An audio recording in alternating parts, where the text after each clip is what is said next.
तो आज का प्रॉब्लम है कि मतलब अगर हमारे पास एक सर्टेन मतलब स्ट्रिंग गिवन है जो कि एक टाइप का एक्सप्रेशन हो। तो स्ट्रिंग में हम कैसे कैसे मतलब ब्रैकेट लगा सकते हैं कि कैसे कैसे वैलिड टाइप के ब्रैकेट लगा सकते हैं और क्या क्या मतलब आंसर जनरेट हो सकते हैं उससे। ये है तो ये ऐसे बताने से आपको पता नहीं चलेगा। तो इसका एक एग्जांपल है, जैसे फॉर एग्जांपल अगर स्ट्रिंग हमारा ये वाला हो, ठीक है, 2 इंटू 3 माइनस 4। तो उसमें ब्रैकेट लगाने का तरीका क्या हो सकता है? एक तो 2 इंटू 3 माइनस 4 हो जाएगा और दूसरा है 2 इंटू 3 माइनस 4 हो जाएगा। इस केस में आंसर 2 आएगा, इस केस में आंसर -2 आएगा, as you can see clearly. ठीक है, तो ये है मेन क्वेश्चन का मतलब। ठीक है, अब हम देखेंगे कि हम इसको अप्रोच कैसे करेंगे इस क्वेश्चन को करने के लिए। वो देखते हैं। ठीक है, तो फिर उसको अप्रोच करने के लिए हमारा जो मेन पॉइंट ऑफ मेन मतलब अप्रोच है वो है कि कोई भी ऑपरेटर आएगा। जैसे हमारे पास ये स्ट्रिंग गिवन है, ठीक है, 2 इंटू 3 माइनस 4। तो क्या करेंगे, हम इस स्ट्रिंग से ट्रैवर्स करेंगे और जैसे ही एक ऑपरेटर आएगा हम जो है इसको सब प्रॉब्लम्स में डिवाइड कर देंगे। Divide and conquer approach. इस ऑपरेटर के एक साइड वाला स्ट्रिंग को सब स्ट्रिंग करके निकाल देंगे, इस ऑपरेटर का दूसरे साइड वाला स्ट्रिंग को सब स्ट्रिंग करके निकाल देंगे और इनको नीचे जो है उसके मतलब सिमिलर जो है रिकर्सिव वे में इसको नीचे पास कर देंगे। जैसे मैंने इस ड्राइंग में बताया कि 2 इंटू 3 माइनस 4 को पहले अगर ये वाला ऑपरेटर हमको दिखा, फिर हम क्या करेंगे, इसको रिकर्सिवली जो है इस फंक्शन कॉल को हमने रिकर्सिवली इस वाले फंक्शन कॉल और इस वाले फंक्शन कॉल में डिवाइड कर दिया। सिमिलरली जब ये वाला आया तो हमने रिकर्सिवली इसको इस वाले फंक्शन कॉल इस वाले फंक्शन कॉल में डिवाइड कर दिया। फिर इसका आगे आगे जाते हैं, क्योंकि 2 इंटू 3 का एक ही टाइप का हो सकता है डिवीजन। देखो, अगर जैसे इस अगर मैं इस वाले केस में बताऊं, तो यहाँ पर 2 इंटू 3 का एक ही टाइप का मतलब हो सकता है डिवीजन कि 2 हो जाए और 3 हो जाए। ठीक है, सेम लॉजिक इसमें भी अप्लाई होगा स्मॉलर सबसेट सब प्रॉब्लम में। तो उसका आंसर हमेशा फिक्स 6 ही आएगा।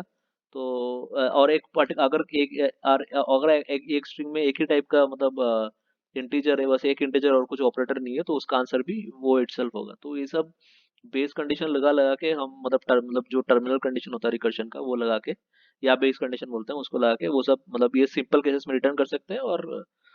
अ, और ऐसे फाइनली ये सारे प्रोसीड्यूर से हमारा आंसर आएगा। Let me clear this a bit.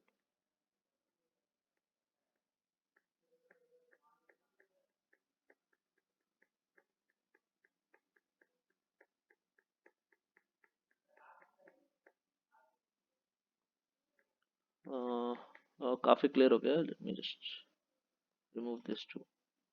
Okay, नहीं काफी क्लियर हो गया। ये भी हटा देते हैं। ओके, सो ये बेसिक लॉजिक था। तो इसका जो इम्प्लीमेंटेशन है वो नेक्स्ट वाले पार्ट में वीडियो बताऊंगा।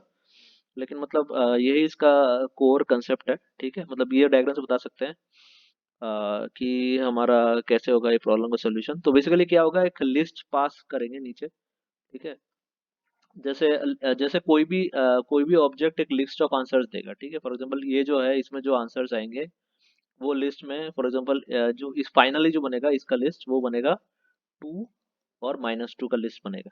ठीक है, क्योंकि बेसिकली क्या क्या है कि मतलब हर एक जो फंक्शन कॉल है, जैसे ये अगर मैंने ये वाला पूरा एलिमेंट ले लिया, तो इसने एक बार तो इस वाले दो टाइप के चीज में डिवाइड किया। एक फंक्शन कॉल मतलब एक फंक्शन पेयर कॉल ये हुआ, ठीक है, और इसमें दूसरा फंक्शन पेयर कॉल ये वाला हुआ।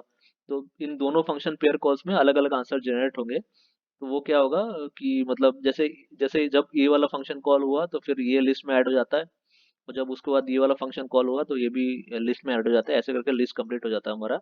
ठीक है, सेम टू सेम अगर मैं इस वाले में देखूं, तो इसमें एक ही फंक्शन कॉल होता है। ठीक है, एक ही फंक्शन कॉल होता है। नीचे ये टू टू में डिवाइड हो गया और यहाँ पर जाके ये 3 में डिवाइड हो गया। तो ये एक पेयर पेयर का एक ही फंक्शन कॉल है। ठीक है, तो जिसका रिजल्ट जो आएगा वो 6 आएगा और 6 जो है ऊपर पास हो जाएगा लिस्ट। ठीक है, मतलब यही एज ए रिजल्ट जो है ये मतलब रिकर्शन फंक्शंस ये रिटर्न करता है। तो basically pointer to an vector बोल सकते हैं, pointer to a vector. Vector vector int का पॉइंटर जो है, pointer to a vector int वो रिटर्न करेगा ऊपर। ठीक है, वो रिटर्न करेगा और उसको यूज करके फिर ये जो है ये जैसे ऊपर वाला जैसे इसने फॉर एग्जांपल इसने जो ये है, इसने अगर ऊपर रिटर्न किया, इसने अगर ऊपर रिटर्न किया सपोज 6, ठीक है, रिटर्न किया, और फिर मतलब इसने रिटर्न किया, फिर मतलब क्या बोलते हैं, इसने इसने फिर ऊपर रिटर्न किया 4, ठीक है। तो फिर ये क्या करेगा, ये कंप्यूट करेगा, मतलब ये सारे कॉम्बिनेशन में कंप्यूट करेगा, ये ऊपर वाला जो एरे है। फॉर एग्जांपल अगर मैं बता रहा हूँ, जैसे एक एक ने रिटर्न किया 6, ठीक है, और एक ने रिटर्न किया 4, तो कितना कॉम्बिनेशन हो सकता है, एक ही टाइप का कॉम्बिनेशन हो सकता है, ठीक है। सपोज मल्टीप्लिकेशन ऑपरेटर था, तो एक ही टाइप का कंडीशन हो सकता है कि 6 into 4, ठीक है। बट अगर एक ने रिटर्न किया 6, और 2, और दूसरे ने रिटर्न किया मतलब ऐसे 2, तो फिर दो टाइप के कॉम्बिनेशन हो सकते हैं। एक हो सकता है मतलब एक हो सकता है अपना क्या बोलते हैं 6 into 2, और दूसरा हो सकता है क्या हो सकता है, एक 2 into 2 हो जाएगा, तो तो इस दो लिस्ट के मर्ज से हमारा मतलब एक और एक मतलब एक ऐसा लिस्ट बनेगा जिसमें जिसमें दो ऑब्जेक्ट है, मतलब जैसे 12 और 4, समझ रहे हो ना। तो इसका कोड वाइज करने के लिए क्या तरीका है, let me think. For every मतलब ऐसा है कि एक आई चला दो, एक जे चला दो, ठीक है। फॉर एवरी कॉम्बिनेशन ऑफ आई जे, हमारा जो है एक लिस्ट एरे में ऐड होगा। फॉर एग्जांपल आई, जैसे इस लिस्ट में आई चल रहा है, ठीक है, इस लिस्ट में आई चल रहा है। मैं देखो यह दिखाता हूँ, यहाँ पर इस लिस्ट में आई चल रहा है, और इस लिस्ट में जे चल रहा है, ठीक है। तो फिर जो आंसर रिटर्न होगा वो जैसे आई इक्वल टू 0 के लिए जे इक्वल टू 0 है, तो फिर उसके लिए लिस्ट में ऐड हो गया 12, ठीक है। फिर आई इक्वल टू 1 के लिए, फिर जे इक्वल टू 0, उसमें लिस्ट में ऐड हो गया 4। ऐसे करके जो है जो इन दोनों को कंबाइन करके, इन दोनों को कंबाइन करके हमारा एक लिस्ट बन गया। तो ये बेसिक आइडिया है, ठीक है। इम्प्लीमेंटेशन मतलब जो है वो दूसरे तरीके से हो सकता है, but this is the basic idea.